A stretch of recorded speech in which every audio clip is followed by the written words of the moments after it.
Mais pourquoi cet opérateur est-il en train de remplir un cône avec du béton?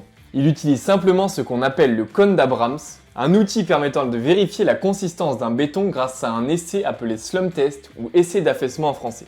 On prend un cône de 30 cm de haut, de deux bases de 10 cm et 20 cm de diamètre, et on le remplit en 3 couches successives de hauteur égale, chacune piquée par 25 coups à l'aide d'une tige. Une fois le cône entièrement rempli, on le soulève. En faisant ce mouvement, le béton a tendance à s'affaisser. Cet affaissement, appelé slump, est précisément ce qui est mesuré. C'est sur la base de ce test que l'on établit l'échelle des classes de consistance que vous voyez à l'écran. Les utilisations du béton dépendent d'ailleurs de cette échelle de consistance.